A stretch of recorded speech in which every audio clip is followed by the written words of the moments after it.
বিসমিল্লাহির রহমানির রহিম।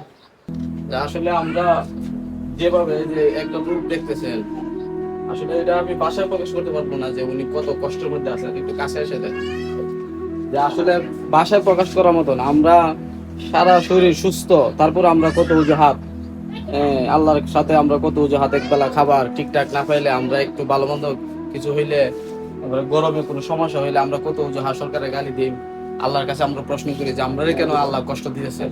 এই একটা লোক দেখেন কি জীর্ণশীর্ণ অবস্থা, ঘরের যে অবস্থা, আর ওনার যে শারীরিক অবস্থা, ওনার মনে হয় পায়ের সমস্যা ছিল না, পায়ের এই যা মাংস খাইটা ফেলার হচ্ছে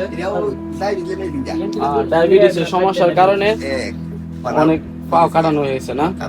তো এই দুর্দশার মধ্যে গিয়ে আমাদের এই দুর্দশা দেখার পরে, শোনার পরে, আমাদের বুদন্তি ইউনিয়ন প্রবাসী কল্যাণ সংগঠনের যে সভাপতি এবং সিনিয়র সভাপতি সাহেবের সার্বিক সহযোগিতায়, আর নাসিরউদ্দিন যে নাসির খান, আমাদের এই সংগঠনের একজন সম্মানিত সদস্য এবং উপদেষ্টা, ওনার প্রস্তাবনার মাধ্যমে যে ওনারে 10,000 টাকা দেওয়া হবে সংগঠনের পক্ষ থেকে আর কি। আর এই সংগঠনের পক্ষ থেকে আমাদের যে ভাই আলীনগরের নাম জানি প্রধান উপদেষ্টা, উনি ওই ওনার হাতে টাকাটা তুলে দিবে।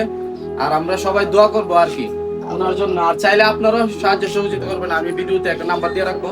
যদি আপনারা চান যে ওনাকে সাহায্য করার জন্য, তাহলে আপনারা চাইলে দিতে পারেন।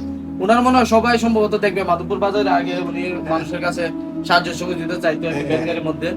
ওনারা দেখলে আপনারা চিনতে পারেন, আপনারা চাইলেও দান ফেরত করতে পারেন। আর ওনার জন্য দোয়া করবেন, আর সংগঠনের সবার জন্য দোয়া করবেন। যারা প্রবাসী আছে বিশেষ করে, এরা কিন্তু ত্যাগী মানুষ, এরা চায় যে একটু মানুষ, দেশের মানুষ সুখে থাকতে। এই কারণে তারা যতটুকু পাচ্ছে উনি করছে, আরো বহুত দিকে করতেছে এই সংগঠন। আমরা দেখে আসছি, হ্যাঁ, অনেক সংগঠনের অনেক জায়গা থেকে অনেক কিছু দেয়। তো এখানে ওনার কিছু সামান্য কিছু সাহায্যের জন্য আর কি, বেশিভাবে দিতে পারে নাই, তবে ইনশাল্লাহ ওনারা তো সব জায়গাতে দেয়। এই কারণে হঠাৎ করে জানছে, এই কারণে 10,000 টাকা ওনার হাতে তুলে দেবেন। উপদেষ্টা ভাই দিয়ে দেন। আল্লাহ আল্লাহ